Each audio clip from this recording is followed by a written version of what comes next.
दिल्ली में शनिवार का दिन फैसले का दिन है। सबसे ज्यादा धड़कनें आम आदमी पार्टी की बढ़ी हुई है। अब तक के सबसे मुश्किल माने जा रहे चुनाव में इस बार आम आदमी पार्टी की अग्नि परीक्षा है।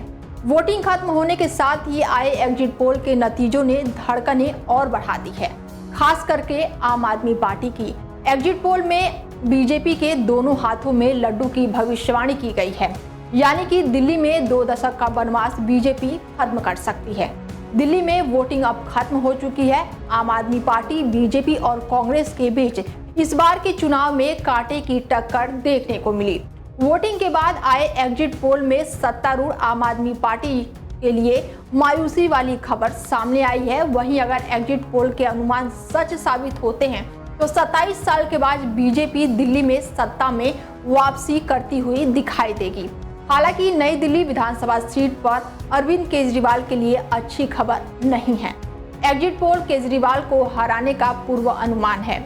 एग्जिट पोल के नतीजों के इतिहास की अगर बात की जाए तो 2015 में एग्जिट पोल के नतीजे वास्तविक नतीजों से बिल्कुल अलग थे।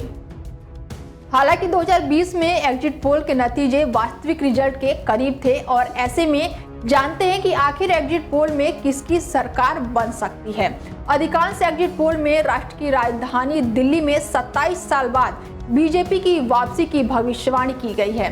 तो वहीं ज्यादातर सर्वे में इस बार भी कांग्रेस का खाता खुलता हुआ नहीं दिखाई दे रहा है।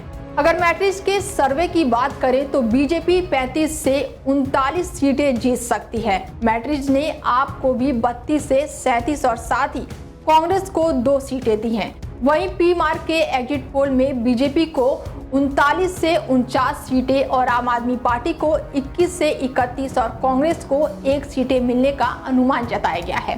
पीपुल्स इनसाइड ने भी बीजेपी को 40 से 44 और आम आदमी पार्टी को 25 से 28 सीटें दी हैं। इसके साथ ही कांग्रेस को 2 सीटें मिल सकती हैं। इस तरह से पीपुल एग्जिट के एग्जिट पोल की अगर बात करें तो बीजेपी को 51 से 60 सीटें दी गई हैं। ये किसी भी सर्वे में दिए गए सबसे ज्यादा नंबर हैं। पीपुल्स ने आपको सिर्फ 10 से 19 सीटें दी हैं और इस सर्वे ने कांग्रेस को एक भी सीट नहीं दी है।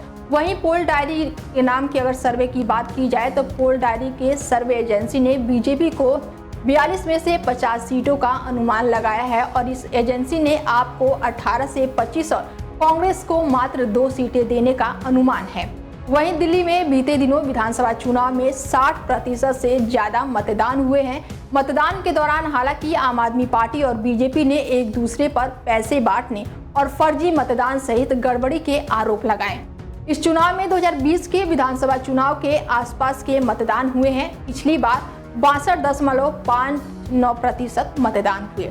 पिछले चुनाव में अरविंद केजरीवाल के नेतृत्व वाली पार्टी ने 70 में से 62 सीटें जीती थी, जबकि बीजेपी को 8 और कांग्रेस को 0 सीटें मिली थी। और अब अगर दिल्ली विधानसभा चुनाव की बात करें तो दिल्ली विधानसभा चुनाव के नतीजे 8 फरवरी को आएंगे और दिल्ली में सरकार बनाने के लिए बहुमत के आंकड़े 36 हैं।